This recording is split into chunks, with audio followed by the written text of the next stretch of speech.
And good morning. Welcome back to another edition, episode 53, I believe. Yes, 53 of the Jedi Academy. I'm Ranger J1999 from the RSG crew, and welcome to the Jedi Academy. If you're new to the Jedi Academy and wondering what is this is a show where we answer all your Star Wars Galaxy of Heroes questions.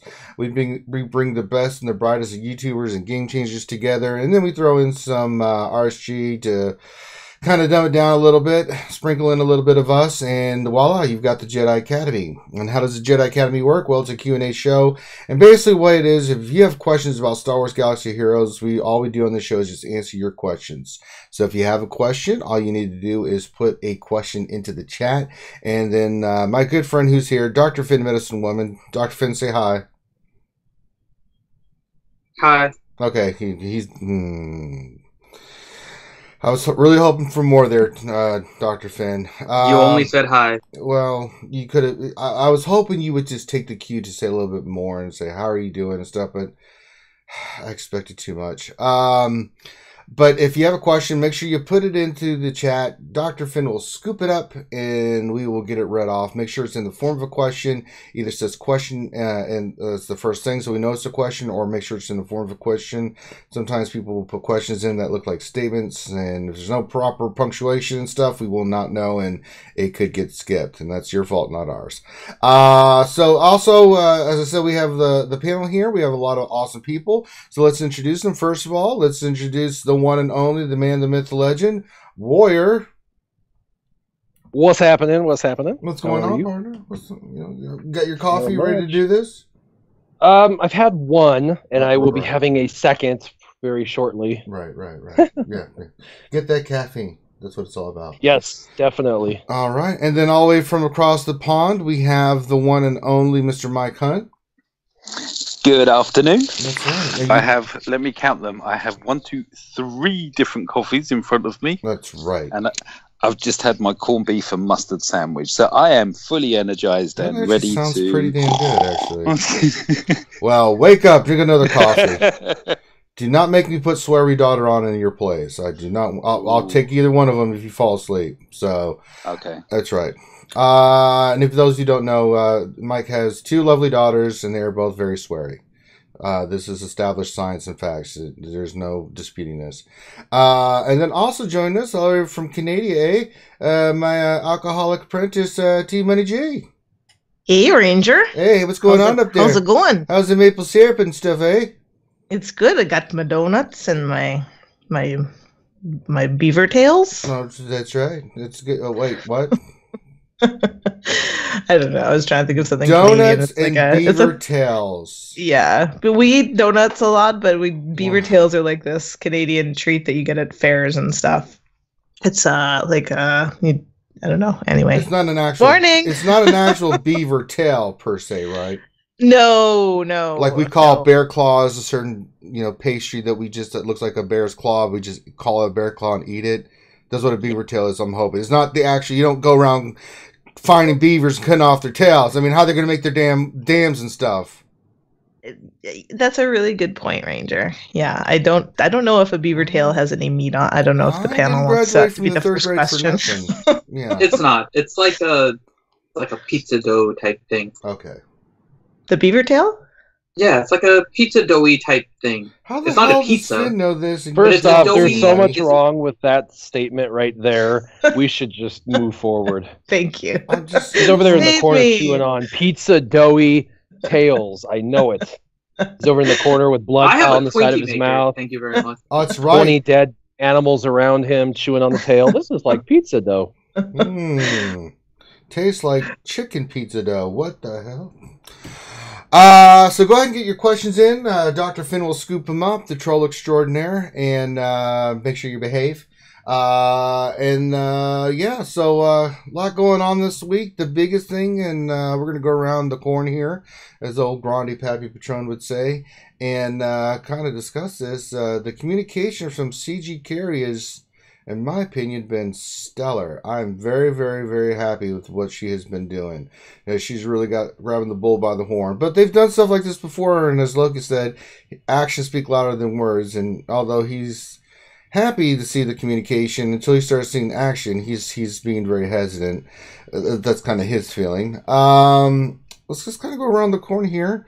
Warrior, we haven't heard from you. Mike and Tmoney have been on the lunch streams and stuff where some of this has been happening. But what do you think about all this communication and stuff that you've been seeing from CG? And are you like Loki, where you're like, yeah, great, but I've been burnt by you before? Or are you just, kind of like me and Dr. Finley, like, let bygones be bygones, let's give him another shot? I think that it's kind of the perfect storm. It's one of those things where Star Wars in general, if you actually do the analytics, is on a decline. Star Wars in its basic net worth right now is about 44, for basic net worth is about 44 billion. It's just a lot. But only 44 billion. Yeah, but that's over 40. I'll take 4 million of that. Thank you very much. I know, right? But that's over 40 years, and they're on a decline on profit. They need to make about 600 million after everything's said and done, according to Disney, and they're making about 200 million. So they're making about a third of what they want to make on these movies that they're bringing out. I don't understand that. Because Force Awakens made 2.2 billion. Rogue One made like 1.3. But there's all these expenses and stuff. We start toys and oh my God, what are you doing over there, Disney? Because I don't know, but they're all about money, and so. But anyway, not that it's solely based on what's happening, but Disney also acquired Marvel, and Marvel has made 35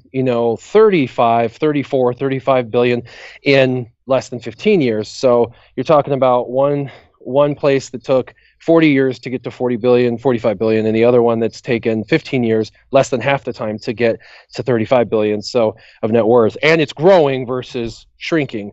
So it's almost like the new generation, it would prefer Marvel over that. And so you already have Disney kind of hurting and Star Wars kind of hurting. And in our game, there's been a lack of communication, both with the game changers and with that, and they're trying to fix that. But they've been trying to fix that for a while. So that's not, like I said, it's not attached to this new Marvel game, but it's just kind of the perfect storm, right? It's a lack of communication for a while. They had abysmal a couple additions to the game, when Rose and Holdo didn't do nearly as well as expected or hoped, I think. And so there hasn't been a whole lot of new content this month. March was really dead. Scion was the last big thing, but after Scion, it's crickets. And so the game's kind of suffering profit-wise in comparison to where it had been. And you have now a new game that's basically identical that is coming out that is of the stronger model. It's of the younger generational Marvel build, and so it's kind of the perfect storm. So I think they're trying to kind of do multiple things. One, they were already planning on increasing communication, but I think this is the right time to really step it up, because during this period of time, people are going to be looking to them to answer questions, or they're going to bail. I can tell you I know they have a ton of questions that they've been asked and that they do try to tackle. But this is just my opinion. Warning, Warrior's opinion. I think in the past they were just too overwhelmed with questions to even answer any of them. I think sometimes when you get overwhelmed, this is us as humans. When we get overwhelmed, we just become less productive. And I think on the forums they just got less productive because they were being asked too much. Because I now recently have kind of got a greater depth of what are the amounts and types of questions they're being asked, and it's overwhelming. It's thousands and thousands, and most of them are similar but different. And I don't know any one human that could try and even sort of start to answer these questions, because they're all development questions and they all take time. And so it has to be prioritized, and there has to be, spreadsheets made, and they have to figure out who they're going to answer and, what they're going to do. And they're still trying to develop a game. So I think they're on the right track. I think this is a focus that they need to have, but they probably should have had it over the last few years. But they have a great opportunity, and I hope they're listening to this, because I know sometimes they do. They have a really, really great opportunity to explode and reinvigorate Star Wars in an area where Star Wars is starting to decline, they could actually cause Star Wars to rise in this category, because with the advent of the new game has actually got a worse pay model, if that's even possible. And so if they you mentioned that before we started, about the pay if model. Star Wars takes advantage of that, and they actually make their pay model better and become slightly more generous, people are going to be looking at two games that are basically just as fun, and they're playing both, and they're going to see one that the pay model is like literally like, I have to sell you, son. I'm sorry. You have to go away because I need to upgrade my captain. Or you're going to have this other company who's becoming more and more generous, giving more gifts, giving more things, doing more, listening to the customers, being more generous. And so people are going to be more attracted to coming back to this or starting this up. And so this is their opportunity. And it's what they do with this opportunity they're being given. Marvel could be looked at as a detriment to them, but I see it as this massive opportunity to explode, because it's amazing. You give me a Carbonti and I'm like, oh my God, you're my best friend, but I know. I think everybody had a stroke when they saw that yesterday. They were like, because someone said, oh, I got a Carbonti. I'm like, oh, okay, congrats on a raid. Like, no, they gave it to us. I was like, what? Yeah, and we literally need like 880 of them in the game or whatever, and I think actually more. So giving one away isn't going to hurt their bottom line, but it's a huge push to, hey, I'm listening and I want to be more player centric. And so they have this massive opportunity to blow this game out of the water, greater numbers than they've ever seen. And I'm actually excited for the possibilities. It's just a matter of what they do with it. And I know that they're focused, and their focus is correct right now. But like you said, they have had that in the past, and it has kind of fallen flat. And, it's funny. They say we're going to improve communication. And a whole bunch of these updates come out, and I didn't even know. Like, patrons are like, "Did you know? Did you know?" Including the survey on the YouTubers. You guys weren't even on. I know. That was brought to our attention by a ton of our fans, that had to write us in. I was like, well, that's a slap in the face. Yeah, apparently McMull wasn't on there either, which I don't know why they wouldn't, because it looked like they were trying to create an all-inclusive list. The other person they didn't put that was actually surprising to me, aside from you and McMull, was Sir Gorgeous. Like, that guy came out of nowhere, but he should be on their radar, because he's got a couple. I mean, he's got I've heard some things. You know what I'm saying? I'm kind of surprised he's not a game changer yet. He really probably should be, with his contributions to the community. That was the other thing, though, Warrior. Was everyone on that list a game changer? That's what it seemed like, and there's a lot of new ones that I think we didn't recognize. And the thought was that the list was just the game changers. I recognized all of them, but that's exactly right. Our game changers, we went from 5 at the beginning. It was like me, Riemann, Miss Passiert, Mobile Gamer, and Arnold. Those were the initial 5. Right. And they have added, we have like 22 or 23 game changers now, tons of international game changers, guys from Germany, France, bloggers, website designers, all sorts of different game changers. And so, they've really grown that. In the last year, they've added like 17 or 18 game changers. And I think that list was all game changers. Yeah. But it didn't. They should have clarified that. Which of the game changers do you watch the most, not YouTubers? I was looking at the list like, oh, well, Dr. Finn, we've been left off the list. What do you think, buddy? It was, there was a reason why. It wasn't like they were just excluding everyone. So when I saw the list, I figured it was all game changers, and it makes sense that they're trying to see, like, which game changers. I don't know for sure, and I don't know if Warrior can comment or anything, but I'm sure they're trying to evaluate their game changers.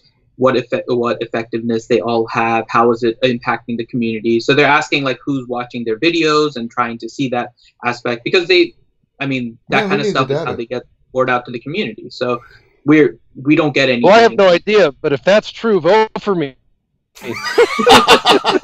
Or it's like, God, please. kidding. Warrior's like, free hugs for everyone who votes for me.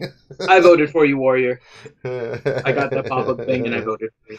The tour. It was probably because of Ranger Rants. Well, yeah, that's true. I did some self-promotion and stuck me down as other.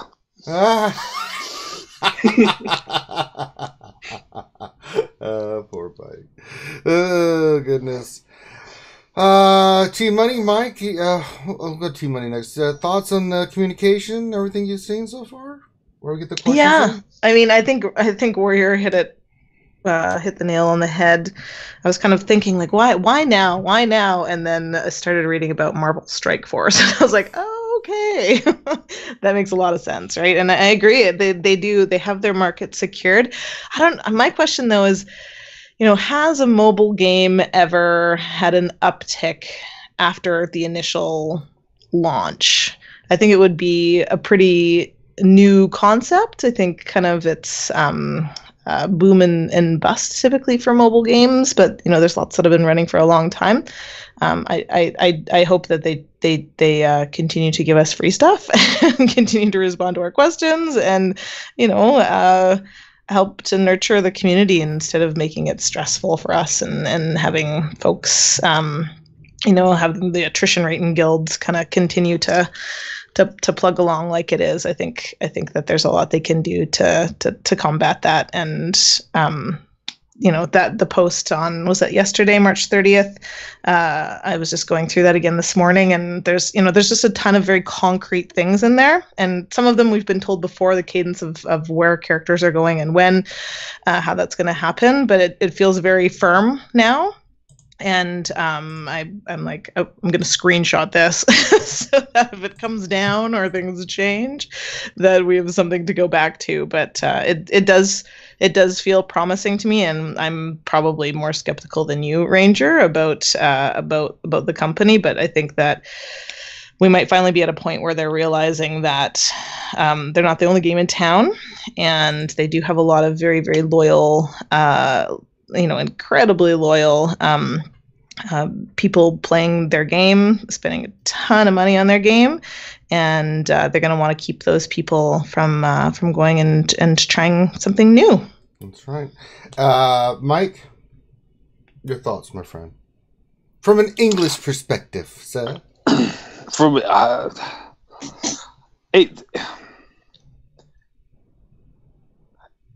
I think they've set themselves a precedent, I would say.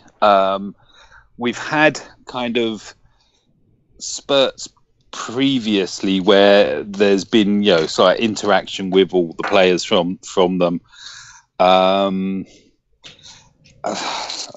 will only tell now, won't it? Whether all of this does actually, result in things that we all can say, oh, wow, they did listen. They're not being such blatantly financially driven. I get it. It's it's a product, and and it's in-game purchases, blah blah. But obviously, you want to retain and, if at all possible, grow your market. And the more people that play it, the more people talk about it, the more people, are drawn in. And with what Warrior was saying about the new kid on the block, Strike Force, and being 4 times the cost. Mm-hmm. 4 times that? How could it possibly be 4 times the cost? That's insane. Oh my goodness. Yeah. It's definitely an opportunity. Maybe that's something they should do. Like supermarkets do. If you go on to consumer.com, and you'll see that out of the top playing games or grossing games, we're the cheapest. Come and buy it. I've added Hagar to this call. Hagar, what's going on, buddy? Hey, what's happening? I heard the Skype thing. I'm like, okay, either someone really screwed up or they're adding me to the call. I'm adding you to the call because you're. I'm like, both. Where is it? Yeah, pretty much. Oh, no, yeah. There it is. Okay, they want me. They like me. They really, Shut really up, like me. Hagar. That's not true. Good lord. See, it was a mistake, right? Okay, let me hang up on Hagar. Hang on, Finn, I got you. cut his head off right now. No, welcome Hagar to the show, up and coming YouTuber, newer player. Just want to get your perspective on this. You know, haven't been playing as long as this old crusty fools here. What is your perspective on the communication and stuff of that nature? I don't know. I'm kind of not impressed, to be honest. Like, I'm getting a lot of fluff answers, a few good stuff here and there. I tell you what, the selecting the lowest opponent available in arena, that was phenomenal. But for a lot of the blog stuff and the stuff that they put out, I don't know. It's just like, okay, yeah, we knew this, or okay, I'll see it if I believe it. It's hard to have a tarnished reputation and then go back and like try to clean it up, you know? That's the way Loki felt kind of too. So yeah, we'll see. Yeah, see. I'm encouraged. I'm encouraged. I think CG Carey, I think, is doing a great job, and I think, you know, she was very transparent about a lot of stuff, which is different than what I'd seen before. There had been some previously, but I think she kind of really laid it out there. So I was very impressed with how she worded things and what she talked about, and just put it all out there. And even said in the past, is what we tried, it didn't work, you know, that kind of thing. So you know, me and Finn are going to give them a start do-over. We're going to see what they do. Now, if they mess up, you know, they mess up, and then the Ranger Rant, for all the fans saying we need more Ranger Rants, will be back. But I'm hoping that I don't ever have to do another one again. I hope that CG Carey, who seems like she's on top of it, can get this squared away, and the communication gets better, and, you know, everything that they're saying that they want to do, they get it done. So we'll leave it at that. So let's start getting to some questions. We're going to start off from the very top, from our good friend Lil V, and we'll start with Warrior and work our way down. Question, Warrior: how do you know if your roster is ready to do the heroic Sith raid, even if your guild isn't ready? For a free-to-play player besides JTR, what boxes should you have checked off to be a desired recruit? Well, you're going to probably, to be a desired recruit, you're going to probably need a JTR team, you're going to need an Imperial Troopers team, and you're going to need a Night Sisters team. Those three probably at a minimum, and probably all 7-star Gear 11, because they need to be that way for Heroic. Possibly Gear 12 if you can. And those are the three teams that I would say are pretty much like basal minimums. And if you don't have those, which, by the way, if you're free to play, you probably don't, unless you've been playing for 2 years. You're probably not ready yet to be somebody who can split and go to a new guild. Yeah, it's Heroic's a different animal altogether. I get 2.5% or 3%. I'm like, yes, like I did it. Because that, especially with JTR, with that nerf to expose, it's like, oh man, I was doing 5, 6, now I'm only doing 2.5, 3. But you have to put it in context. The Heroic has less health than, say, tier 6, but it's a lot harder. Boy, oh boy, let me tell you. So you really have to have your gear, your tunes, and those tunes. Not only do you have to have those tunes, but you have to have the gear and stuff, because if you don't, you got no shot. You know, so work on your roster and make sure those teams specifically are geared and ready to rock and roll. It's the best advice we can give you. There's no magic number on that either. Renovator, we'll go to Mike. Next question. Thoughts on Greedo as a login character? This was addressed in one of their blogs, and about which characters they pick and why and everything like that, which I thought was really good. But what are your thoughts to this question? Your thoughts overall as Greedo as a login character? My initial thoughts were he isn't good enough to nerf already, because Stormtrooper Han was this month's and he got a nerf during his release. So, yeah, I wondered whether the cadence had kind of changed.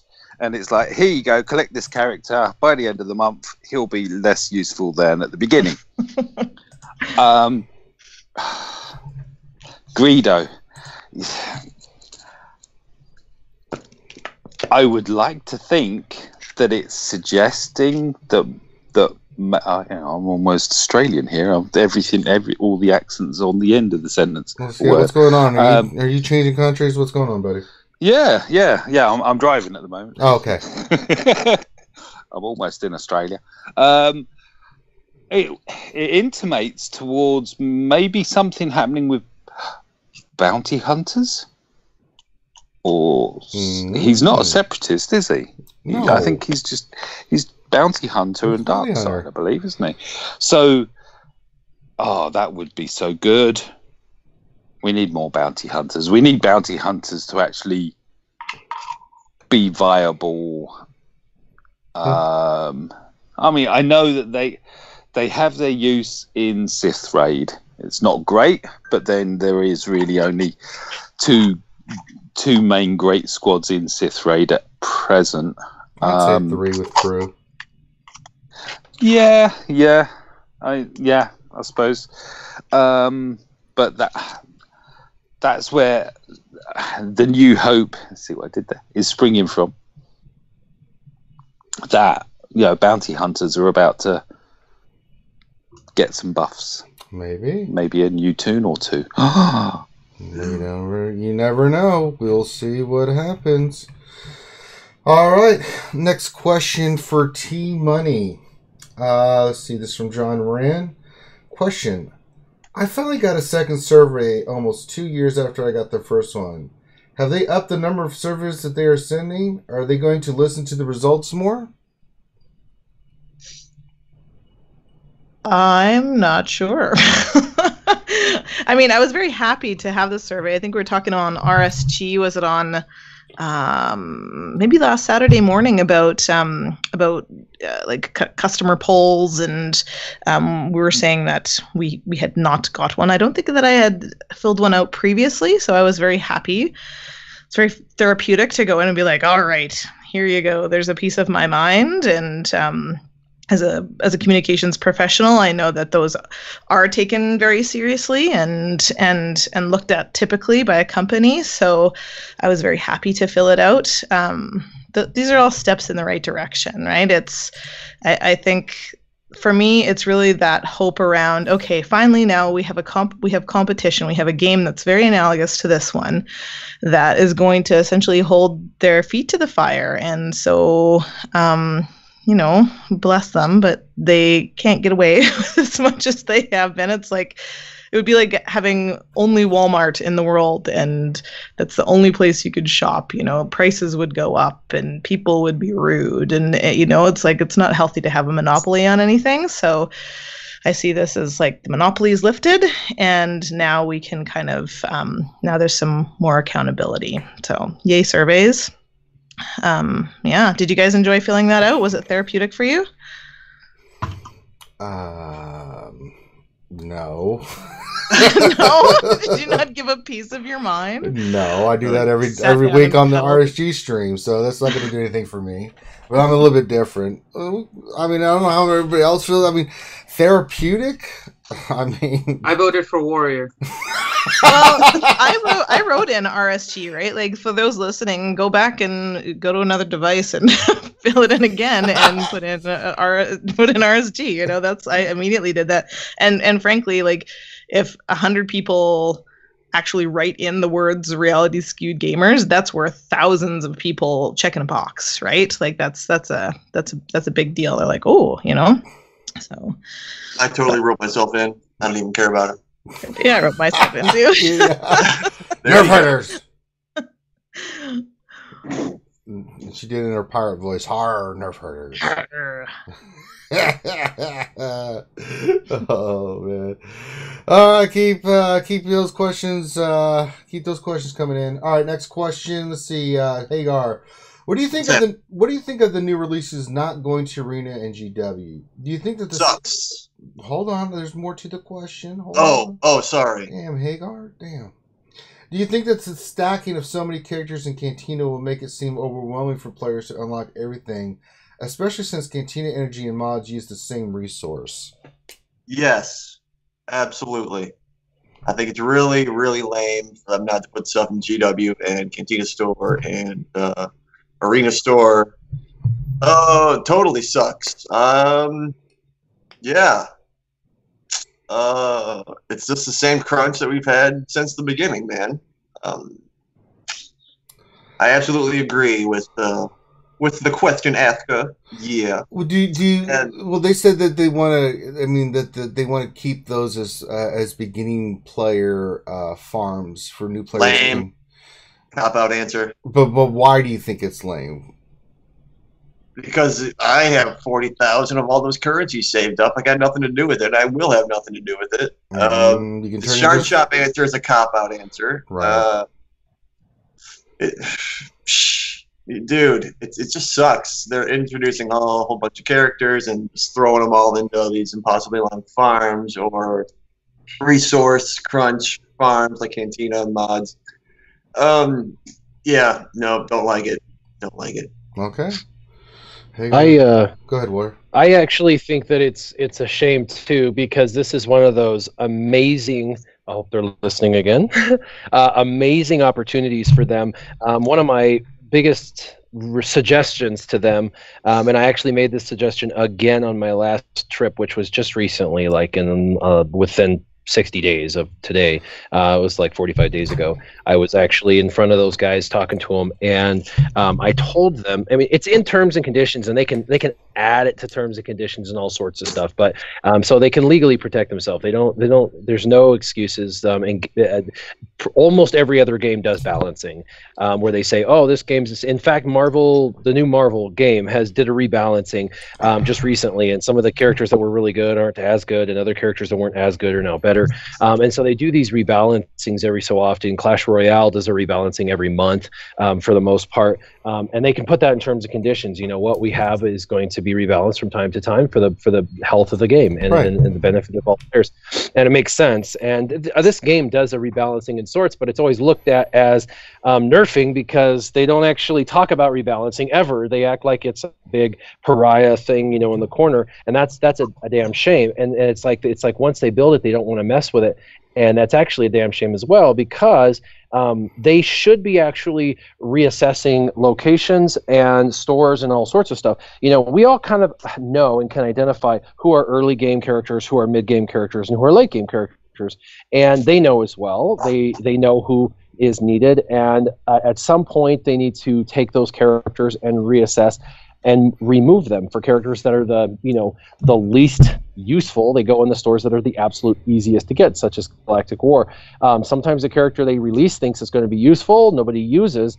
That would be a character to reassess and move to that store. Maybe they want to move someone out of that store, but the stores should be relooked at, I believe, should be relooked at minimum on a quarterly basis, and the nodes as well. And they should be readjusting accordingly and moving and adjusting. And when they say that, you know, the Shard Shop currency is an in-game thing, it's always been that way. So like he said, I do believe that's kind of a cop-out. I hate to say that, but that's how I feel. Because everybody that doesn't have those characters to 7-star have been buying Shard Shop currency if that's their desire, without maxing those other characters out. Mm-hmm. But it's a huge opportunity for them. See this, they've got this amazing, you know, group of like 5 stores and all these nodes, and they can like, you know, rotate and switch and move and adjust accordingly. Right. And they can and should be able to do this. It's their game.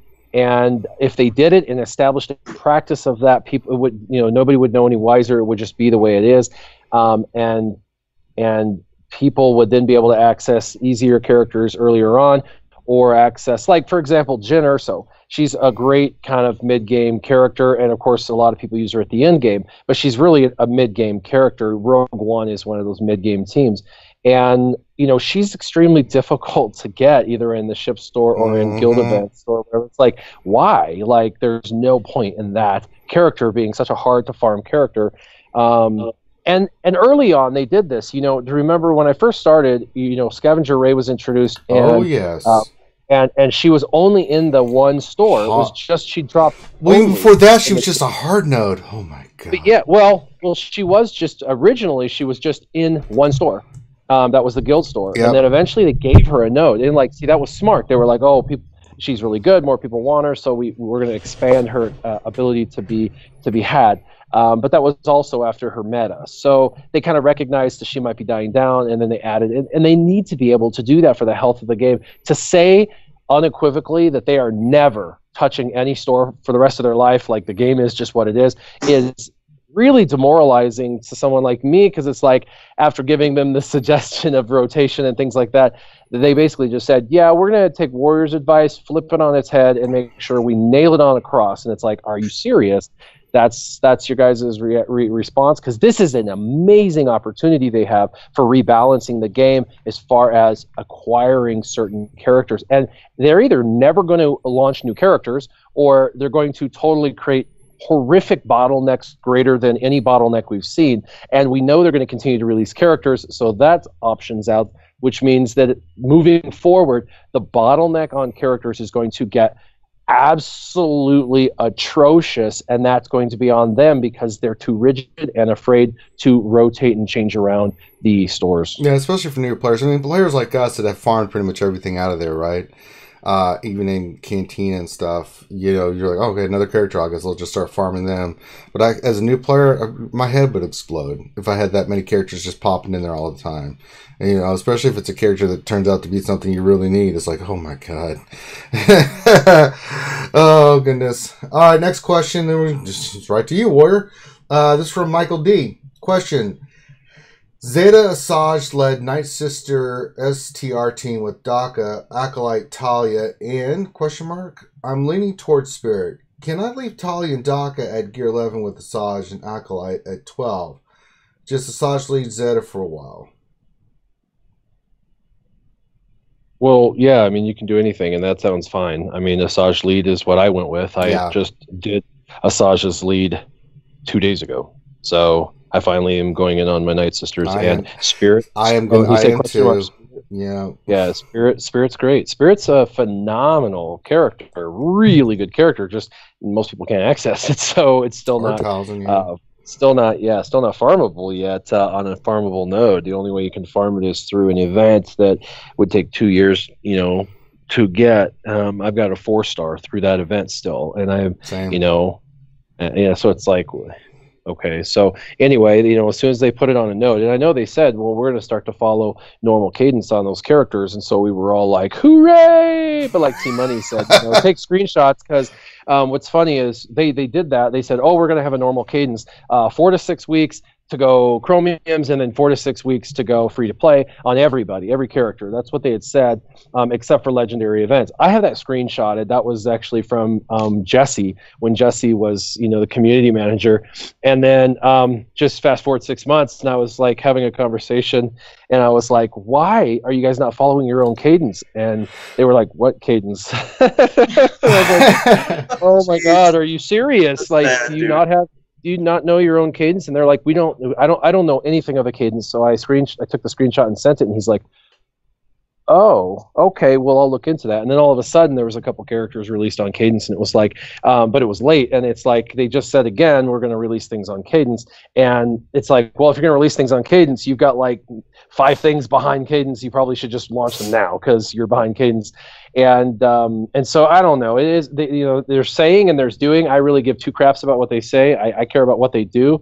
And like I said, this is a huge opportunity over the next 6 months to either totally destroy this new Marvel game and come out on top and be a stronger brand than they've ever been before, or it's the opportunity for them to flop and completely lose all of their client base to a new game that is actually 4 times more expensive, which would be an absolute shame. All right. Next question to Mike. This is from our good friend Goosey Lucy Caboosey. Hey, Goosey. Goosey. As a level 66 player, what should I be spending my guild tokens on? First Order, Special Forces TIE Pilot in his ship, Stark, gear? What are your thoughts? It's a tough one. It's a tough one because you want them all. Pokemon, collect them all. Do it now. Excuse me. I think I'd focus there on, was it gear for Stark? That sounded, yeah. First Order, Special Forces TIE Pilot in his ship or Stark or just gear? I think on those three, First Order obviously are multiple characters. I'd go for Stark because it's a single focus. Yeah. Get Stark done and then move on, because Stark is a very, very useful character. Vital character for troopers. Yep. And I'm assuming that troopers are in your sights, and you're working on those through the the light side, dark side battles. That would be my recommendation. Focus on Stark. Get Stark. Yeah, get your characters, get your ships. Gear will come. You'll get to a point where your characters caught up, and then you can start focusing more on gear. But get those character shards and get those ship shards. They're very, very important. And Stark is definitely one you definitely want. He's a great piece of the trooper, so that's a good call, Mike. All right, next question to Tmoney. This is from Boba. 140,100. What are the best ship tanks? The best ship tanks? Yes, as you. Well, Biggs for sure. I'm thinking what are they going to replace Biggs with? It's got to be coming, right? We can't just have Biggs in there for the next 5 years, right? Everybody runs Biggs, and I just gave this mustachy dude my a hollow project, not a hollow projector, one of the green raid pieces. What are they called? One of the green raid pieces, little see-through ones, and then I realized that Sith Trooper needed it to go to gear 12. So I'm getting Biggs to gear 12 right now because he's just such an essential part of the team. I don't run 5s anymore, but I think that I would play with him if he was a gear 11 or gear 12 character, because his ship is just so darn tanky, and he's fast, he's got lots of useful abilities. He takes all buffs off if there's target lock on the opposing ship. That's a really good one. Who else is tanky? I run a lot of non-tanky ships. I'm just getting all my tanks up right now because they're so essential for territory wars. I'm talking characters versus ships. Yeah, just crew. But, pardon me? Yeah, just call them crew. Those are you talking about? That's what they call the characters for the ship's crew. The crew, yes. No, sorry, I was talking about not my crew. Tanks for territory wars. I've just always gone into battles nude, come on, let's go. I just haven't had a lot of taunting tanks ever. Before GK, I had Sunfac, and that's it. So that's kind of how I play ships too. So I've got all of these very delicate ships that I just go in and wreck with and then run away. So Biggs is basically my only tank, and I think that's pretty common these days. Yeah, on a Republic fleet, 5s with Mace's ship is a hell of a good tank. You pop that with Plo Koon, you can keep taunt on him all the time, and he can take some damage. But only with a Republic fleet or with Plo Koon can you do that. So not a lot of tank ships in the game. It depends on which one you want. If you're going to run target lock team, you got Biggs.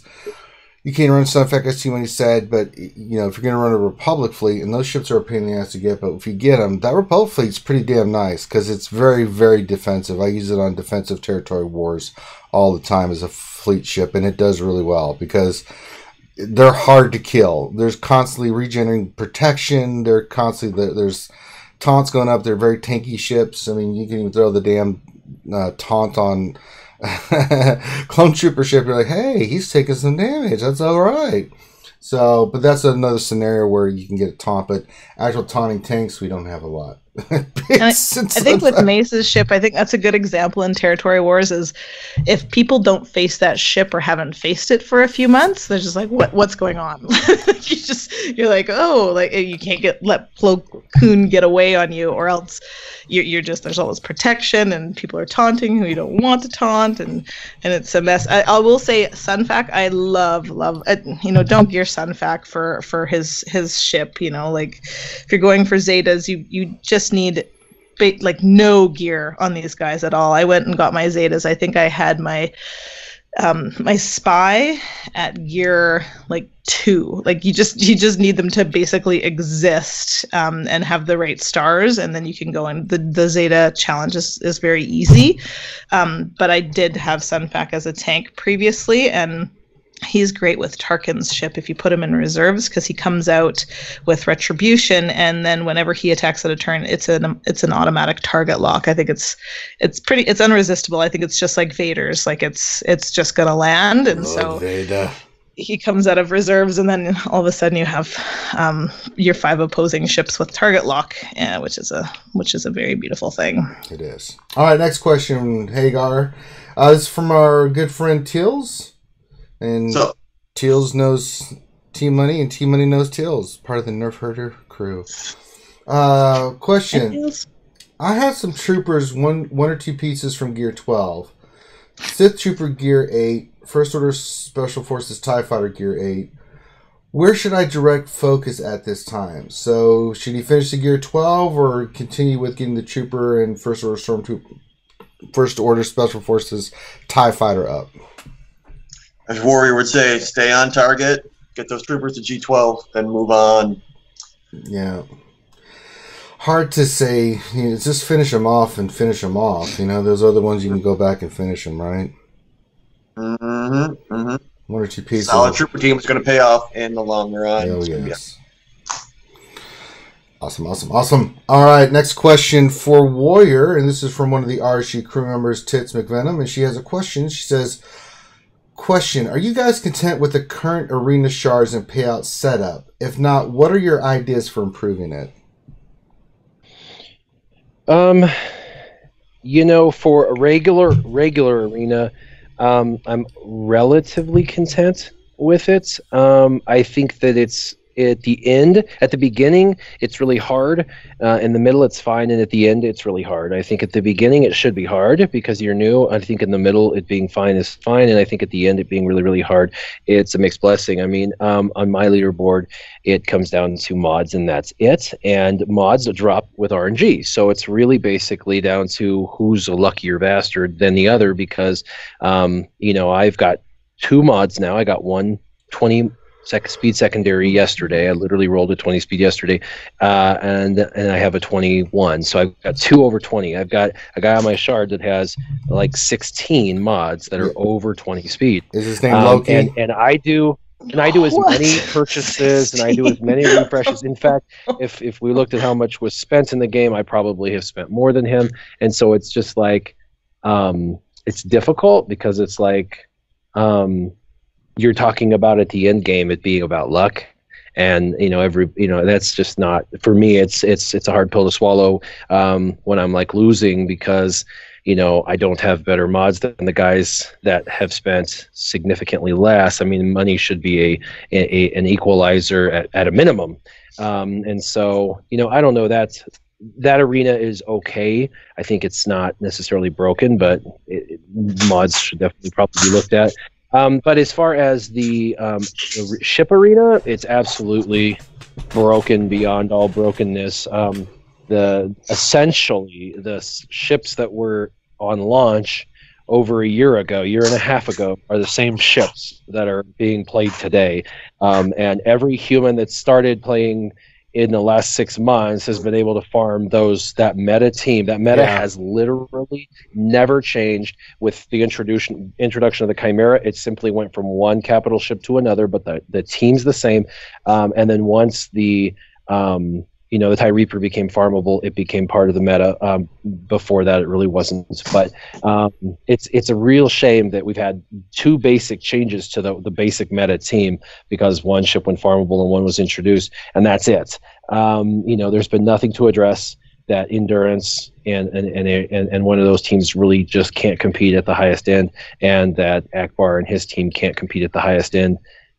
There's no way to modify these ships to make them better. We've got hardware that is available but not available, so they could make ships better. Even the existing ships that we have, they could make better, but it's almost like, and this is my opinion, Warrior's opinion, it's almost like they launched it, so not as much as they thought, so they're ignoring it now. It's that stepchild that they don't really like, that they kind of have to deal with. So, they're dealing with it, but they don't really want to address it, and so they just kind of ignore it, hoping it'll go away. But they've introduced it into the game, and to be honest, I like ships far better than I like regular arena, but it's so stale because I've got guys that have a 1.4 million GP, 1.4 million, I'm at 3.8, so let's just put relevance there, that are in the top 5. Right.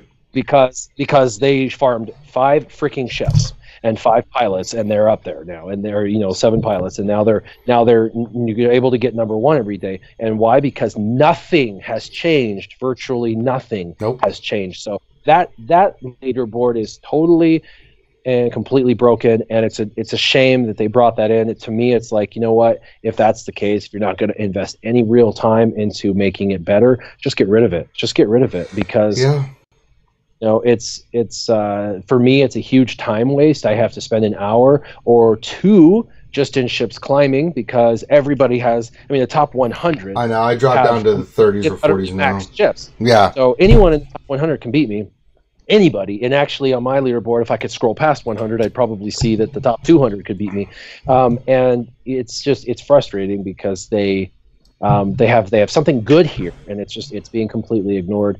And I would like to think there's something on the horizon, but every time I talk to them and say, hey, what about this or that, I get kind of that eye roll and kind of the meh. It's like almost like that's like the dirty word around that place they don't want to talk about. And that's the S word. What? And it's slightly ironic considering it's Star Wars. Right. That they're ignoring ships. What's it going to be? A war of emails? Because if you can't get from planet to planet, that's an integral part of Star Wars. We'll be very angry with you, and we'll write you a letter telling you how angry we are.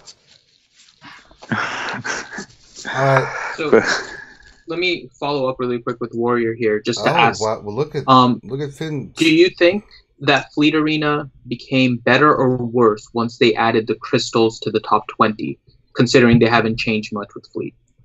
Well, it became better for people who just happened to give a crap about ships like me, because I just overnight started getting double crystals. And let me be frank, this game is one of the most giving game when it comes to crystals and arenas leaderboards. There's a lot of games where you're on a leaderboard that's a worldwide leaderboard, not localized like we are, and there's one winner, and then everybody else gets scraps. And so, like this other game, Marvel, even in the arena, you're not going to get enough crystals to even do your daily farming. So you will have to spend money, or you're going to virtually get no development whatsoever. Your energy growth a day is going to be so abysmal that it's going to take you 25 years to get gear 10 characters in that game without spending money. So currently their payout structure is absolutely horrific, and hopefully they'll address that. And Star Wars is actually not. If you spend some money and you get yourself the right characters and you grow, you'll get your money back in crystals through their payout structure in both regular and ships. So it's a good setup. And I just happen to be number 1 every day in ships because I care about ships, and all of a sudden I'm starting to get crystals. So don't get me wrong, I'm super happy, and I think that is amazing. I always give credit where credit's due. But it was also bad because everybody who gave 2 craps about ships that didn't care if they were in the top 200 all of a sudden go, oh, well, look, I have all the ships maxed out. I've had them maxed out for 6 months. I might as well care. And then they climb, and now there's 800 people trying to compete for the number 1 spot when there wasn't. And so competition goes up, which is great, I guess, in an arena situation, except if you're going to create a competitive environment, you have to create an evolving competitive environment, not a stale competitive environment. And so now it's becoming a chore, for a real chore. Who wants to spend 3 to 4 hours every day climbing in 2 arenas in a game every single day for the rest of your life to get your free crystals? While I like those free crystals, it's are you kidding me?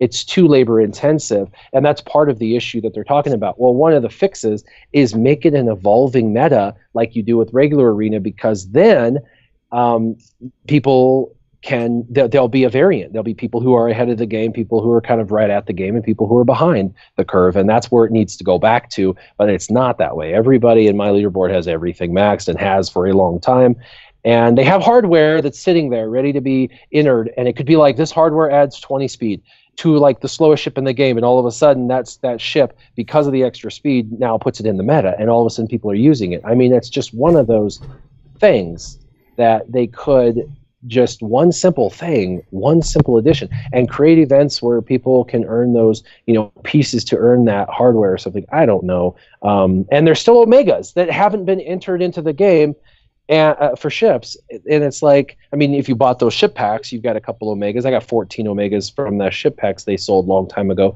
And I was able to do one ability. But those abilities should be able to be maxed out. I mean, we're talking a year and a half in, and there's no way to max the character's abilities because we still haven't gotten Omegas introduced. That shows apathy at its finest. Pretty lame. I didn't realize it was that long. It sucks. Yeah.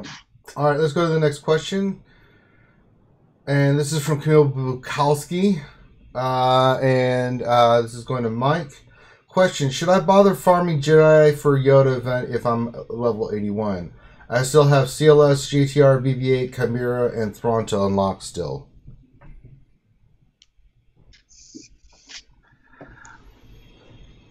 If you don't have 7-star Yoda, then yes. But I see that the point in your question is kind of like, am I switching away from current meta and guild demanded tunes for a 7-star Yoda? Mm-hmm. I mean, I would say, I think for that I would kind of employ mod farming kind of techniques, and maybe say 5 days a week you focus on your guild meta, and 2 days you give over to getting Jedis ready for the Yoda, because there are a couple of Jedis in there that are still viable. I mean, JKA's making a resurgence as in the Sith raid as someone that gives offense and can really help in P3. Obviously, Barriss, love her or loathe her, still has a place in the game. You'll have and of course you've got 2 of your Jedis, don't forget, are Phoenix and Rebels, and really up there. So if you look at who they are and where they fit into your game plan, you should be able to work a few of those in without changing your plan, if that makes sense. That you're working towards them anyway, and then it's just opting for the 5th. Yeah. But yeah, I would recommend it. All right. I've done that with my 1.2 million GP alt account that's completely free to play. I mean, I'm running that just to give me a grounding, so that I experience it firsthand what everyone's asking. Yeah. All right. Okay. Next question is from Zeri, and this is to Tmoney, and the question is: Scion Zeta any good or worth the investment? I get this question every week. I'm passing, and you're going to give me a different one. Someone who has Zion has to answer this. Okay, let me ask you another question. Is Scion Zeta any good or worth the investment? No! What's that movie where you just keep Groundhog Day? And yes, it is. Okay, go ahead. Answer intelligently. Give this person a valuable answer for their time. Mike, what do you think? Yes. It is. Well, that was quite simple. I was expecting. Sorry, I was still translating. I've got Turbs on the phone. Turbs. Okay. My bad. He becomes uber annoying. Ass is what he is. Everyone is focused on him. He does his hulky exploding thing, in like the second or third turn, and it's. I'm speaking from I didn't do it. I did Hermit Yoda instead, and now I'm facing lots of Zeta'd Scions in Arena, and they are really annoying. I.e., they work, and AI seems to play them well. To put it into perspective, my brother was just on my live stream on Wednesday. I had him there. He saved up a bunch of gear and Zetas and things like that. And on my live stream, we spent a bunch of it. But he was completely, basically he was a free-to-play player. I think he had bought the $10 like monthly pack for 3 months, and then they had canceled it, so he only got 3 months of that $10 thing. So he's got like a whopping $30 in that game, and he could never beat the top 200, and he just liked Darkseid. So a year ago he had Emperor Palpatine and Darth Vader maxed, and I was just like, why? And he's like, because I like him. And he was one of those free to play that you just don't care because you're never going to get top tier spots, so screw it, do what you want.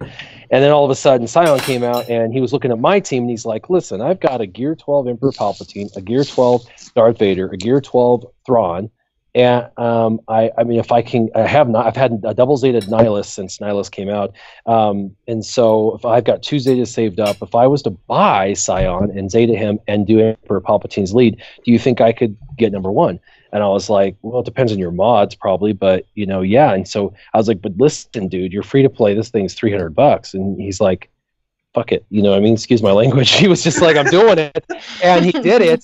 And he spent $300 on Scion, and he got number 1. He's been number 1 for a week now. One character turned his team from a team that couldn't break top 200 to he spent $300 and he's number 1 now every day. And he'll probably ride this meta probably for 8 months because he's got a double Zeta Nihilus, and now he has a Zeta Thrawn or a Zeta Scion.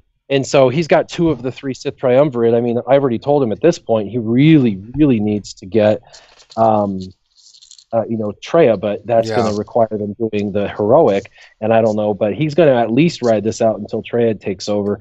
And so I don't advise $400 to get number 1, but I will tell you the power of Scion is you can't break 200 and then you're now number 1 and only dropping into the teens every day. So it is a very powerful character that they've created. Once what did you call it, Mike? What did you call it? A hunk? The Hulk explosion thingy. Yeah, I call it the coolest animation in the game, but once he does that we're like, blah, or he's just like, he hits on his special for like 50K. Dude. I call it the Arnold rage. Yeah.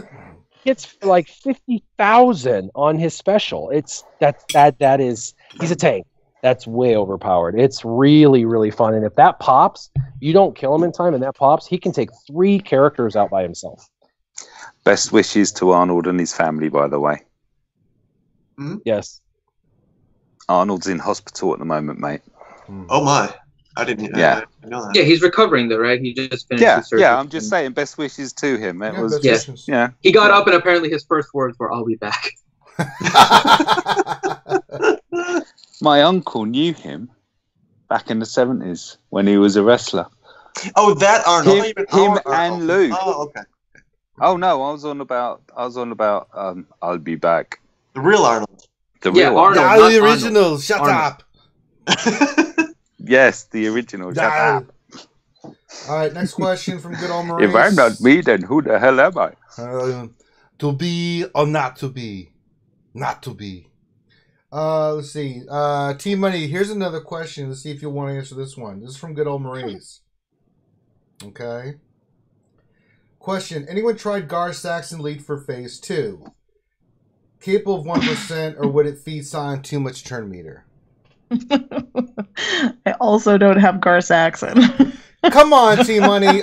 You're not. No, I can't even theoretically do this one. Gar Saxon's he's a very elite. I would say that the Gar Saxon lead with Super Commando is probably like the most elite team out there right now. You're just not going to have that unless you're like so into Empire or you're very advanced in the game. So we do run that in territory wars, and it does okay. Some of our whaleys put that in, but I'm not going to give him a good answer. I'm sorry, Ranger. It's all right, let's since you said it's on a very advanced roster, I want to ask Warrior, how did it feel playing Gar Saxon on Urban's account? I know. Did you ring some blood on some fools? Yeah, that was fun, dude. He's a hoot, isn't he? It was fun playing Urban's account. It was fun posting a 0 for him. That was nice. He's a I've only got Gear 12 pieces to put onto my 2. My Super Pooper's maxed, and Gar just needs the Zeta. And I still wonder. I watch every video that comes up where they're using the Zeta and the 5% health gain on basics. I still think there's a place there for Gar lead Imperials, where you regen in the health and the protection. I haven't had geared them. I've been hesitant. And Gauntlet is a great ship. It is a very good ship. Great reserve ship. I like that Pooper double taps as well when you give him his Omega on his basic. That's what Super Poopers do. All right. Around the corn, we'll start with Hagar. Given the new information, where and when do you think Wicket, Talzin, Spirit, and Zombie will end up? Hagar, we'll start with you. Whatever it is, it's going to be crappy. Well, we know it's not Arena or GW. Daggum. Hard Nodes or Guild Store. Combination of both. Yeah, maybe. But probably not. Probably one or the other. And Cantina. Nodes. I don't know. I don't think where they end up is as important as when the hell are they going to be released. I mean, it's been months now. I think Night Sisters came out in October, so we're on 5 months since the release, and we're supposed to be a 4 to 6 week cadence, which they addressed. Same thing with Executioner. I mean, these characters have been around for months, and they've been in Chromiums for a while, but they just recently went to Chromium. So, isn't it 4 to 6 weeks to Chromium and another 4 to 6 weeks to? It was like a 3 month total, I think, before they would start being free to play. But we're well past that with these characters. Yeah, it should be like 3 months. Should be 3 months till. Yeah. Oh no, it should be now. It's past the 3 months. I'm just waiting. Oh yeah. It's way past the 3 months. So when they're coming out and how and. Your guess is as good as mine at this point, because I have no answer whatsoever, because I have no idea what they're doing. To answer the question, I'd say Spirit and Zombie or Cantina, and the rest are Guild Store or Hard Notes. Yeah, I could see it happening. I just don't know. Lord. All right. I think they're gonna take the Night Sisters and make them, other than Mother Talzin, they're gonna make them all easy to get. So I think they're actually gonna do a lower level Cantina for Spirit. I think Spirit will be a give me. Actually, I think they do that often, where they take some of the where there's 3 characters that they bring out. And so they bring out, 3, a good one and 2 like average no-namers, and then those 2 no-namers normally go to a store or an easy location, and then a really good one goes somewhere tough. Crew is the only one that's broke that mold. Kylo Ren unmasked and his ship are easy, like one of the easiest now to get. So super awesome. But I think it's going to be pretty easy to get. And side note on the reworks, I think there is going to be a Bounty Hunter rework. I think we're going to get 3 new characters all through events, marquee, and I think that they're going to bring the Bounty Hunters to a great new level. Now, a lot of people are going to be saying, "Oh, I got to work on my Bounty Hunters." Stop. This is the problem. When they do a Bounty Hunter rework, they bring out 3 new Bounty Hunters, and they are the meta. The 3 new characters are the meta, not the old ones. Right. So don't waste your time. You know what I mean? And if you haven't farmed them already, don't worry about it. Yeah, I mean, Boba Fett will probably have new relevance, because I'm hoping that they could bring in Jango like they did Mother Talzin or Kylo Ren Unmasked, but Jango might be too early. But I'm confident they're doing a rework of Bounty Hunters. There's no reason for Greedo to come in. Plus, the Bounty Hunters rework has been on their docket to do for like a year, and they keep pushing it. I was under the impression there was a possibility last fall it was going to happen, and here we are in spring. It still hasn't happened. And I know Grievous is on the docket as well. So, but he's going to be pushed out even further because they really want to do him right, which I agree and I'm happy with. But Sure. yeah, there's going to be a rework, but you know how it goes. They do a rework of the faction and bring in new characters. The new characters are really the meta. I mean, Spirit is better than the other ones that are the existing characters in the game. It's just you can't get her yet. So, all right. Next question. Let's see. This is from Xylo Takedown. Hey, check out his channel, guys. He's another new YouTuber, and he's on the lunch stream with us all the time. Let's see who's next. A Warrior. Right to you. This is from Xylo Takedown, as I said. And the question is, around the corner with the new Han Solo movie, can we expect more Empire and Bounty Hunter scoundrel tunes in the game? Do you think that movie specifically is going to bring in a bunch of them? Yeah, that's actually why I think the Bounty Hunter rework is happening now. I think it's going to happen in April, leading up into that movie. What do you think of the Mother of Dragons coming in as a possible game character? Not sure. Amelia Clark. Yeah, okay. Yeah, we'll probably see her. Wouldn't that be Yep, awesome? I agree with Warrior. The Han Solo movie is going to drive a whole bunch of Scoundrel and Bounty Hunter tunes, Empire tunes. We'll be seeing a bunch. We'll have 5 Hans, a couple of Landos, maybe throwing a few Millennium Falcons in there, a dozen Chewies, 3 different Amelia Clark characters. Yeah, and they'll all be Bounty Hunters. So good. All right, next question to Mike. This is from Danilo Papayas. Question, should I first bring my arena team up to gear 12 before I further invest into gear for my troopers? I get top 200. Should I what? Before the... Should you be paying attention to the stream when Ranger's asking questions? Yes, I should be. All right, so the question is, should I first bring my arena team up to gear 12 before I further invest into gear for my troopers? I get top 200 in arena. Okay. The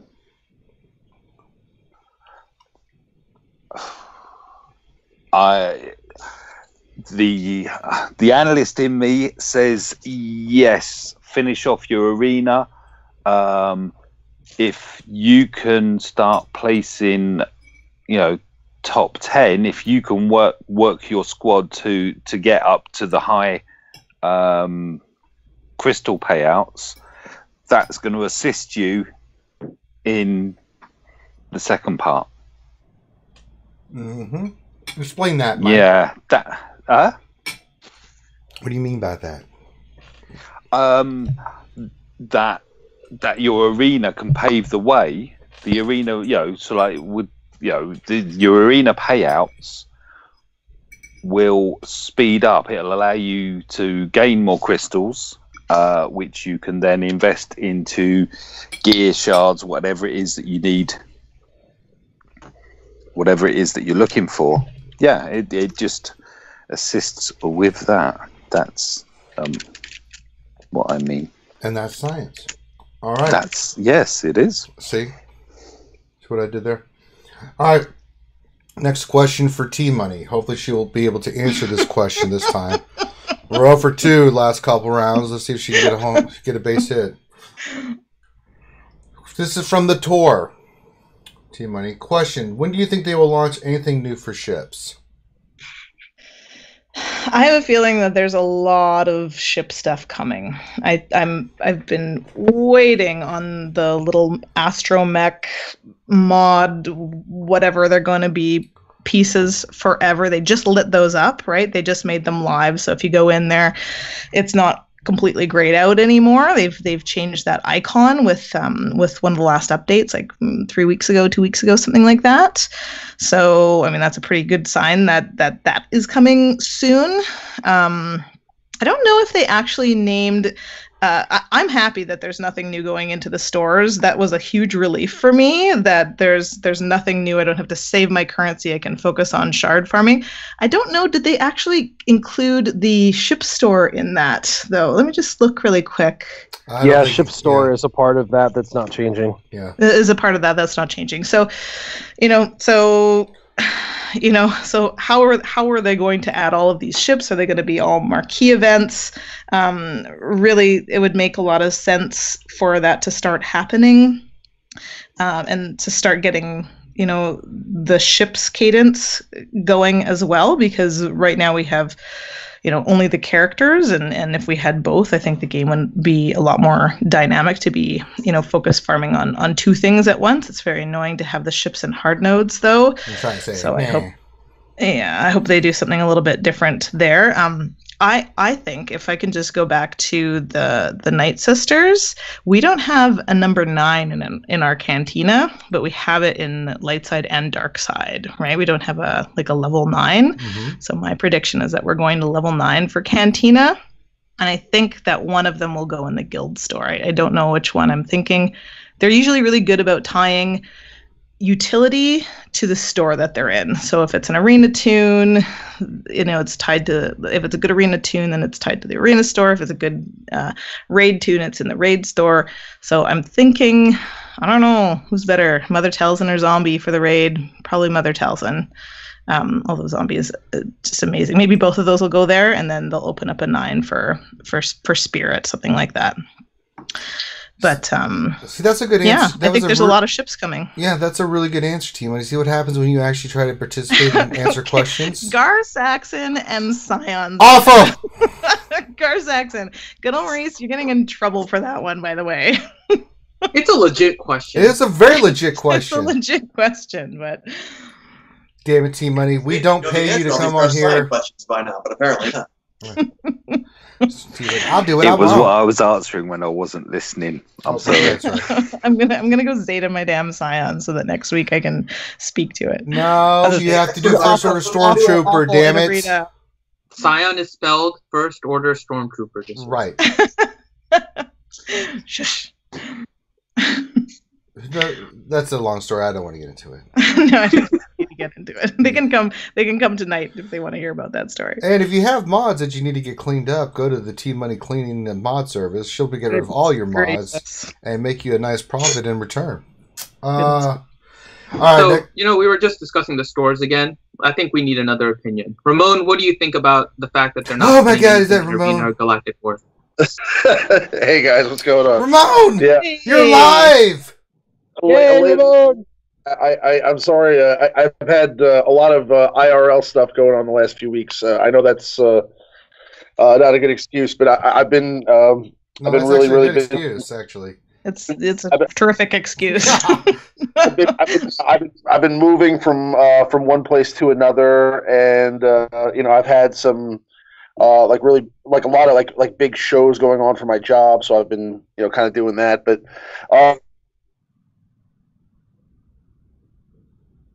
Did we lose? Did we lose him? I think we lost you. It's like old times. Ah, the memories. Well, it was good while it lasted. Coming in and out. Remon? He might have gotten a phone call. That's usually what happens in these scenarios. He gets someone calls he was going to say something. He was going to say something poignant about CG, and they knew. Like, oh, not Remon. Cut that off. There you go. Yeah, he disconnected, so he probably got a phone call. All right, if he comes back, let me know, Finn. Watch it for me, please, and we'll let him finish his thoughts. Got it. Good old Remon. All right, next question will go to Hagar in the meantime, and this is from the crazy Neko, Neko. I don't know, Neko. So the question is: do you guys think they will ever? Do you think we? That's not worded right. Okay, let me reword this. Do you guys think that they will ever increase the possible drop rates to packs? As a free-to-play player, I'm tempted to buy from time to time, but relying on RNG at such steep sharp prices, it doesn't seem worth it. Like the 5 to 330 bull stuff they got going on. Is that what he's talking about? Oh, yeah, pretty much. Right. Loki gets 145. I get 7. Oh, okay. Well, you don't got the luck of the Loki. Who does? He's a god amongst gods.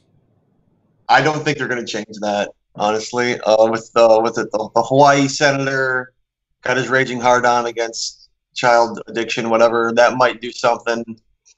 What? Don't worry about Gambling. it. If you're really That's an American subject there, Tmoney. You just keep your Canadian That's right. politics up there in America. Canada. Yeah. I don't think they're gonna change it, dude. Honestly, No. despite the Battlefront, the EA tie, I don't think they're gonna change it. Well, they've had it that way for a while. It's nothing like it's shocking or new or anything. It's just, it is what it is, right? So, it's up to you if you want to invest in that or not. So it will depend on whether legislation gets passed or not. If legislation gets passed that they have to disclose the actual drop rate, then it will get better.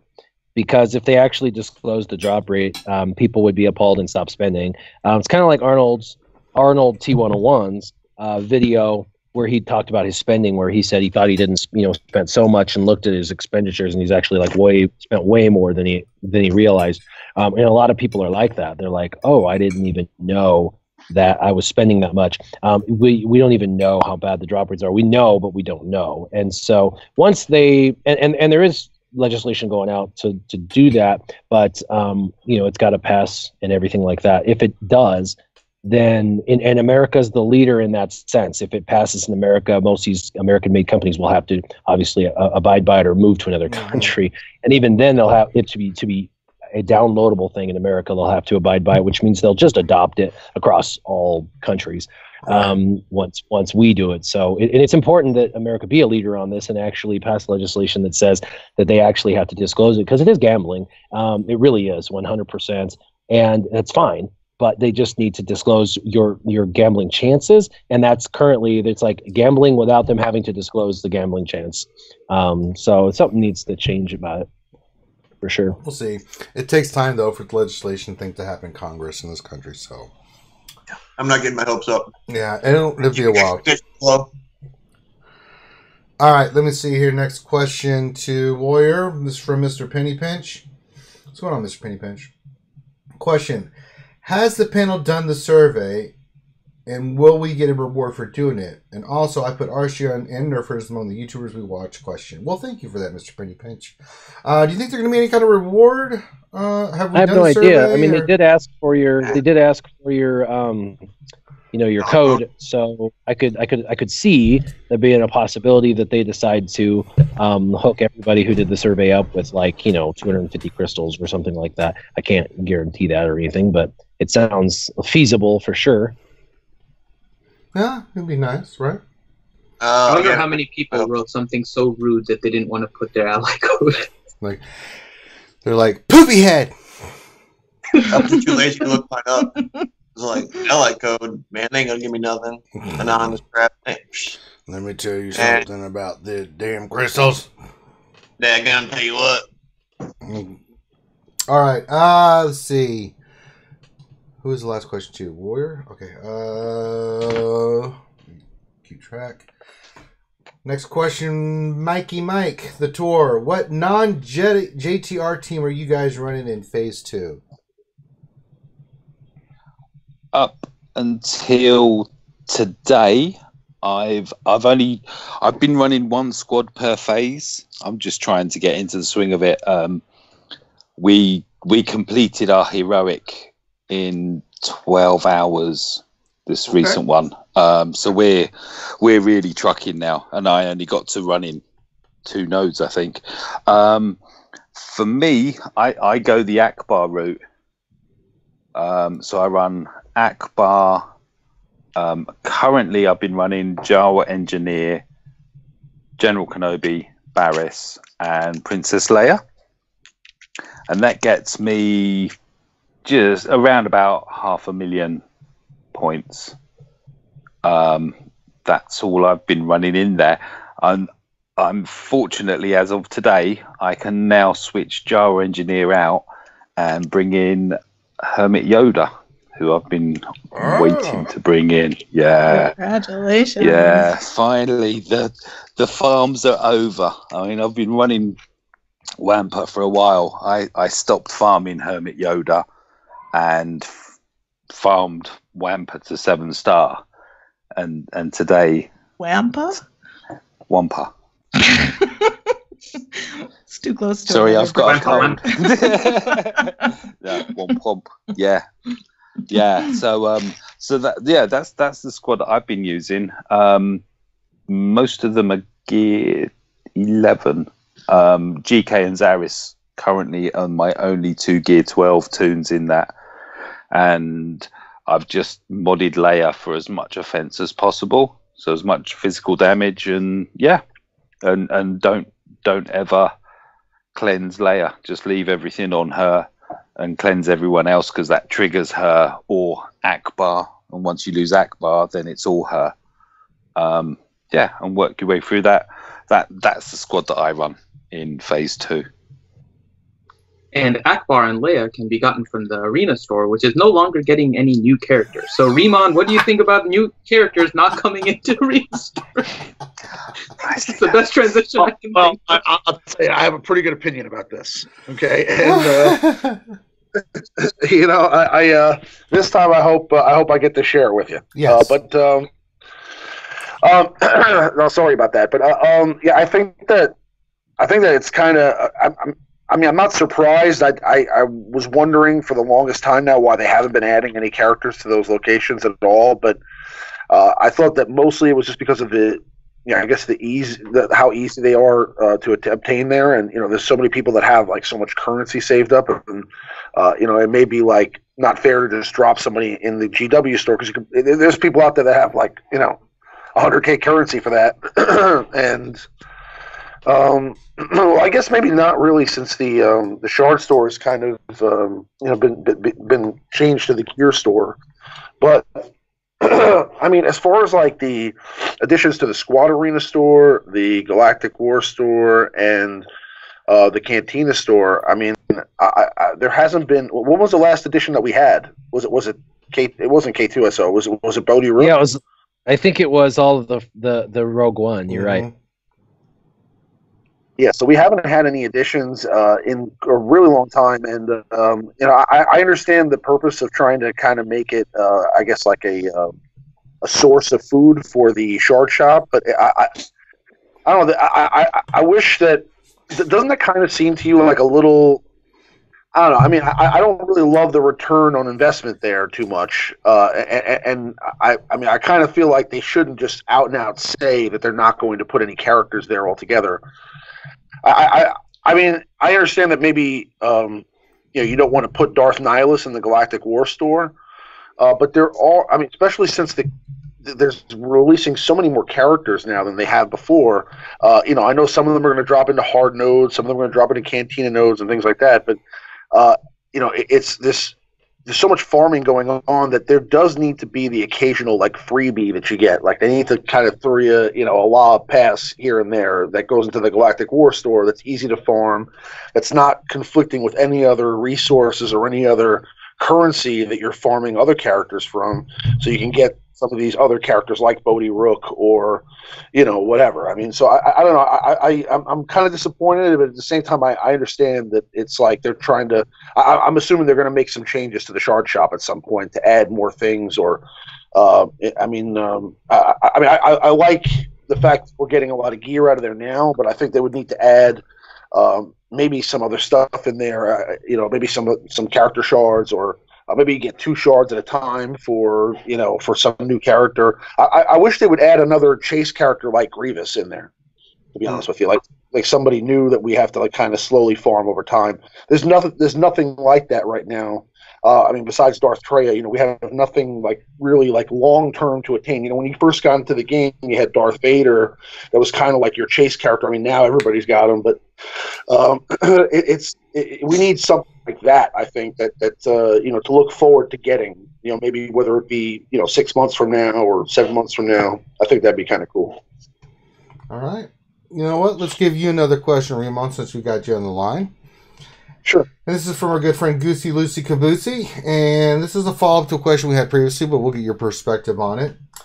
And she says, I know you went through a few before, but as a level 66, what Jedi should I go for to get Grandmaster Yoda that will be useful for moving forward? I am already working on Ezra and Kina while leveling. Okay, so we need 3 more Jedi. 3 more Jedi. Okay. Well, if you're a believer in the Jedi rework like I am, because I think it's coming, I would say Ayla Secure is not a bad option. Mhm. I would say that obviously Anakin Skywalker is not a bad option. And then I would say, if you don't have Qui-Gon Jinn, that would be definitely the next one to get. I would say Qui-Gon Jinn would probably even be the first one to get. But I feel like for sure at some point, we're going into kind of like a, possibly when Darth Treya is obtained by people in the live game, that we're probably going to be moving into kind of like a Sith meta. You know what I'm saying? And if that's the case, then I think that the directly following that, we're going to kind of fall into. I think that we're going to see some reworks to like Plo Koon and Eith Koth and some of these other Sith characters that haven't seen any love yet. I think that's Sith Jedi characters. So I think we're going to see like some Zetas going their way. I think we'll see some reworks. Hopefully, Mace Windu gets some love. Characters like that. I think we'll see. Some love. But if you're going by what the current status is, which no Jedi are really that usable right now, but if you're going by what like the best star right now, I'd say Ayla Secura, Qui-Gon Jinn, and Anakin Skywalker. All right, next question and final question. This is from our good friend Thoka, and I think, Mike, you're up next. Question, do you guys think that they might change speed in the game to make other mods useful, like a soft cap or diminishing returns after a point on speed?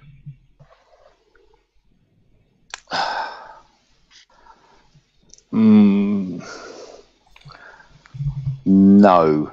I think that the complete focus, the main focus is that hunting for speed mods yields them so much. Yeah.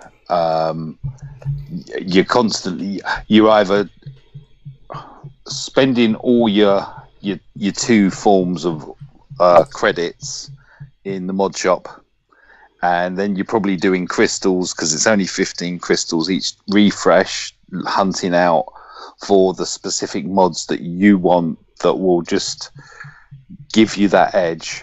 No, I don't think they will, because that would kind of balance everything out.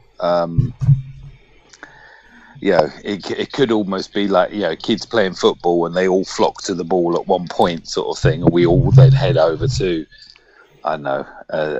offense mods without speed or whatever. But no, I don't think that'll come in. I think that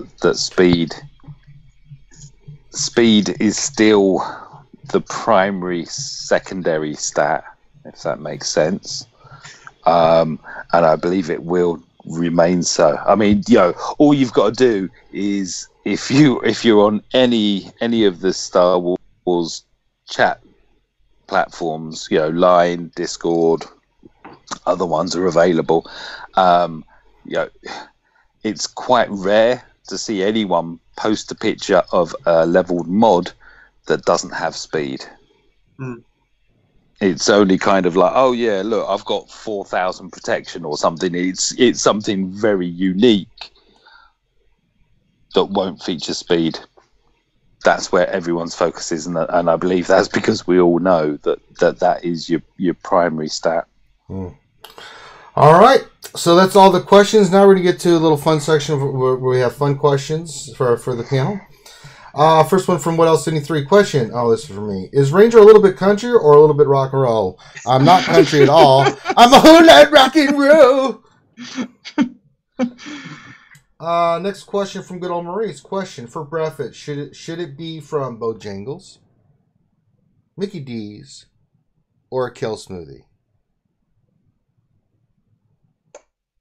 I hate McDonald's, and smoothie for me, please. I don't know about the Kill, but I definitely got smoothie. What about the rest of the panel? Isn't that the mouse from the Green Mile? Who? Bojangles. What? Talk about the restaurant, you nimwit. They haven't crossed the pond. Oh. I'm sorry. McDonald's? I'm thinking he's talking about eating cow. I said for McDonald's, breakfast. or a small I rodent. prefaced He's the not question- wrong, though. Mr. Bojangles He is was, phenomenal. He was, but damn it, Mike. Nobody understands words coming out of your mouth. Say something. Put on Sweary Daughter. I've had enough of you. Something. I said McDonald's. Oh, okay. Uh-huh. I just can't eat McDonald's anymore. I just can't. McDonald's breakfast is like actual real breakfast. I don't think so. Yeah, sure, they do real Bojangles breakfast stuff. biscuits are like the greatest thing ever. What's that, Finn? Bojangles biscuits are like the greatest thing ever. I've heard that. I've never actually had one. Bacon, maple syrup, and eggs and pancakes. Oh, Where do they- Tmoney just drooled. That's Have Bojangles. Okay, Bojangles. Okay. Do you guys have Pannkuchen in Have the a- US? Have a what? Pannkuchen? That's It's no. like This is not the mature stream, Team. it's like Dutch crepe, sort of. No. But it's like there's sweet ones and savory ones, so it's like a crepe with a bunch of like apples baked in, or you can have ones with like bacon and cheese and stuff. That's we like have IHOP. I have it like once a year, and because it's Served just on top of a ridiculous. beaver tail with the side of poutine. Yeah. Watch your mouth, sir. And topped off with a big heaping pile of maple syrup. Maple syrup. It makes everything better. Having steak, have a little bit of maple syrup. I think that you guys should No, we make don't have any a Bojangles. Canadian-friendly maple syrup ad in honor of me. T I took Money's sweary. Money's maple syrup. Delicious on anything. I took sweary daughter to a creperie and waffle shop in our town, and she wanted a waffle with chocolate sauce, and she was wearing a white t-shirt. She was cute. She was kind of 6 years old at the time, and then walking along, she tripped and then splatted said waffle all across the white t-shirt and her face. Well, then it became a tie-dye shirt. Yeah. And then I had to take her back to her mother, and it was like, oh god. And I you need got this. beaten. Yes, severely. And that's where she learned to be Sweary Daughter. Probably from her mother. Yep. You said that the other day that your Sweary Daughters get it from their mom. I wonder why. I don't know. Messing up. It goes over my head. Mike just be messing up. Nathaniel Ward. You don't have a Bojangles, Ramon? I think you said Bojangles, didn't you? We don't have Bojangles in New York. I don't think I've never been to one. I mean, we're kind of deprived in New York. We don't have. The Like a hell Waffle you House. are deprived in New York. Get the hell out of here. Hang I'm telling you, on. listen. I've been, I've done like tons of cross country trips. So I've eaten at, Jack in the Box. I've eaten at Carl's Jr. All that stuff. We don't have that stuff here. We don't have Carl's Jr. We don't have Jack in the Box. We don't have, the Waffle House. We don't have, with the Cracker Barrel. We don't have any of that stuff. Like really good breakfast spots. Like all we have in New York is IHOP. That's it. And Shouldn't it be hot cross buns anyway? No, I'm a big breakfast guy. Like I love some good breakfast, and we like the breakfast spots are definitely lacking in New York. I mean, if I want to go to a Waffle House, the closest one's like 300 miles away. okay. I'm just saying that as we're in the middle of Easter, he should be eating hot cross buns for breakfast. No.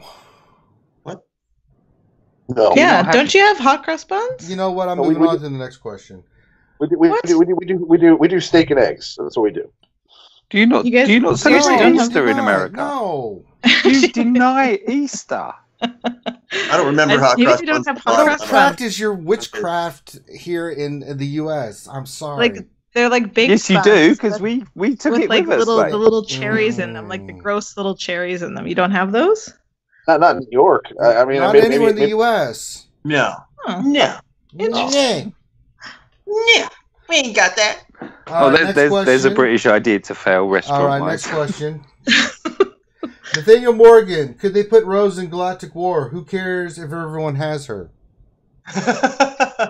No one would still buy her. No one would buy her even if they did put her. Oh, I would. I'd farm her up. I think you guys are gonna eat your words about Rose. Yep. Hey, Loki loves him some Rose when she says she's amazing. Not Seriously, you, Hagar. at Gear 12, he says she kicks some major ass, and he I ain't afraid no Rose. Shoot. Loki in the Heroic Raid and other places says she is a beast. So Loki, you know, yeah, he gets a lot of comps for his stuff, but Loki, when he says something, I usually listen because he'll break it down. They'd be like, "No, she does this, and it's amazing." I'm like, "Really? Damn!" So let's not just be poo-pooing on Rose. I mean, she's show me a good Sith raid team with Rose in it. Maybe I might start. I don't care about no hat. Dude, hey, Rose could go dark side at any minute. Can you imagine how angry that poor little actress is? Is it true that hard this is tanked? That Finn's got a life-size model of her in an Ewok costume? I have no and idea. then he sleeps with both of them. Finn? He's referring to the Finn in the movie, not me. No, I think he meant you. No, I meant him. No, Oh. he meant the one in the movie that's stealing jackets from Poe and creating Porg versions. No, you. Nope. I thought that you might adapt from the movie. No. And think, Nope. Nope. A I have a furry regular Rose. size Porg that's a Porg and not a Rose pretending to be a Porg. Thank you very much. All right. And final fun question from Finity. Today is National Clam Day. How will you be celebrating? What? With hot cross buns. Yes, with hot cross buns. Anybody Hot cross bun recognizing or clam. celebrating It's- Clam Day? Wow. No. Clam chowder. No. Good job, I'm- Finn. Thanks for ruining I'm Jedi saying- Academy. Chowder. How do you spell some chowder. anticlimactic? Clam chowder. Good clam Had some chowder. fabulous clam chowder in. And then T-Money be like, and put some hot maple syrup on and make it the best clam chowder you ever had. It's delicious. Do you guys not eat your clam chowder with maple syrup either? But no, can't say that we do. T-Money. Ooh. Even Mike That's would- not a thing. Hey, Even Mike I think would that do. sounds a bit like an addiction.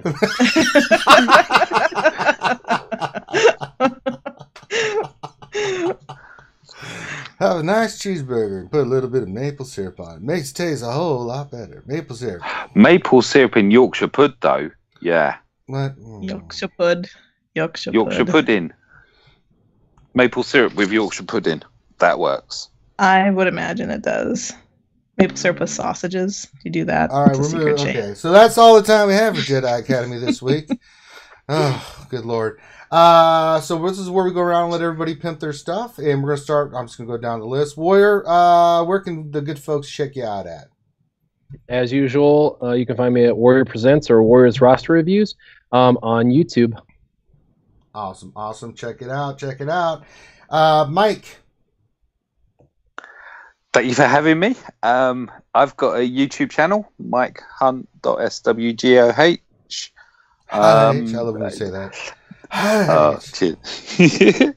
What have I got? I've got some ship bits and some gearing up. As mentioned earlier, I've been working recently on my Hermit Yoda. And also Resistance Trooper. Oh my word, I spent over 12 million leveling up a load of mods. That's all thrown into one. That's what I've got coming up. All right. T-Money G. Yo. Pimp your stuff, Yeah. woman.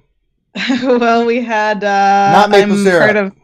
I'm part of 4 co-hosts of the League of Extraordinary Nerf Herders. Shout out to good old Maurice, Darth Bob, and Grand Admiral Teals. We had fun. We had a ridiculous stream with absolutely zero game content last Thursday, where we had probably, 4 or 5 of the greatest minds in the game, and we just asked stupid questions of them and had a great time. Folks like Ranger was on, and Grim, and KP67, and Metatech, and so anyway, we Annex, who else was on? Sternbach. We had a great time. It was part of this game for me, a big part of this game is community, and that's what our show is about sometimes. What we have planned, I actually haven't told my partners this yet, yeah, but we're gonna have I think we're gonna have an all women gamer stream, maybe next Friday night. I'm hoping Tits is gonna come, Ouchie Coochie, Rain Day, maybe Keyboard the Planet Eater, Adastra, who else? Oh, Panda from Sigma.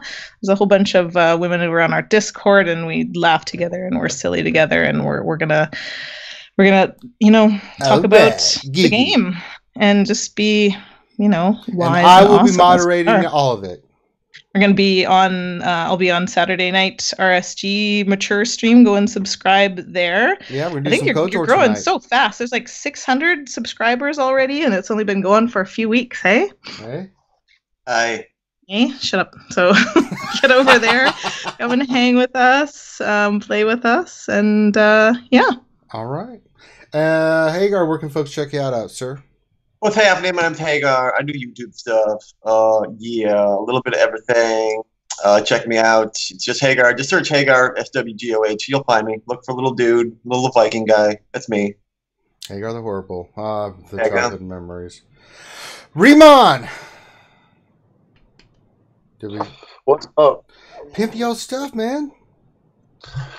Okay, well, I have a YouTube channel at Ramon Azab, spelled REMON, and I have a website that's part of our Alliance community. I'm the host of the Alliance live show weekly on Saturday and Sunday nights, and it's www.thealliancegaming.com. Check us out there, and we've got tons of great content creators in the community. So if you guys want to come and just chat or check out some videos, you can join the Alliance Discord anytime at that website as well. It's www.thealliancegaming.com.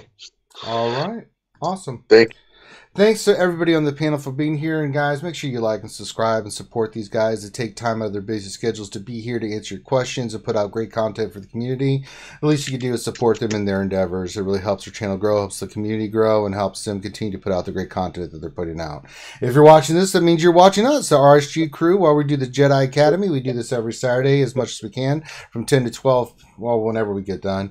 Every Saturday. And we have a lot of other shows going on right now.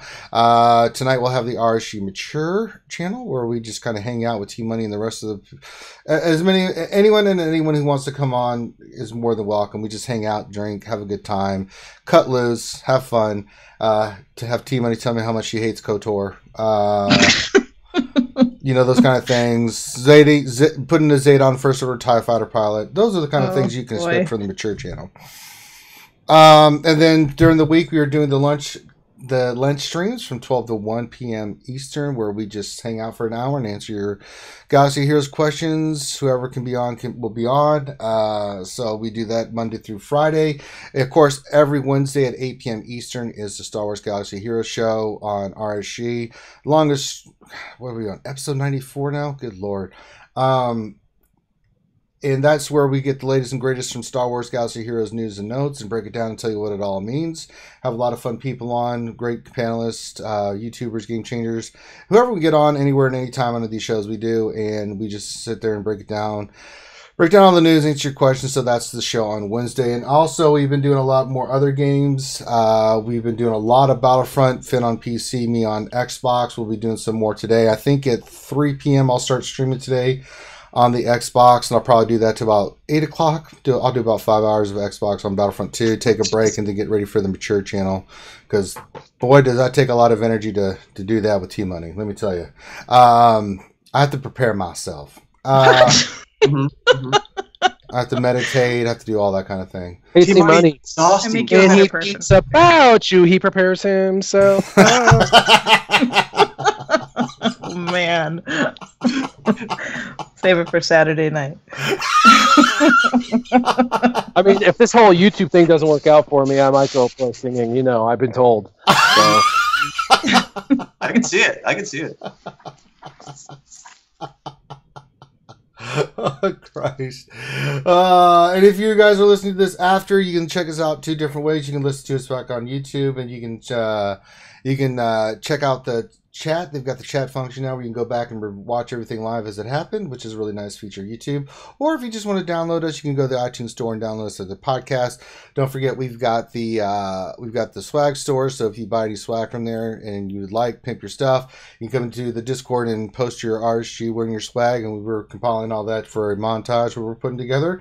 And also, if you have questions we need to get to today, come to our Discord. We got like 1,000 people in there. They all play Galaxy of Heroes and other game, and they're there to answer your questions. So feel free to come in there, join the Discord, put your questions in there, hang out with the community. They've got a lot of great information about all these games, especially Galaxy of Heroes, and that's what it's there for, to help you guys and to help you get all your stuff answered so you can move on and progress in the game like you'd like.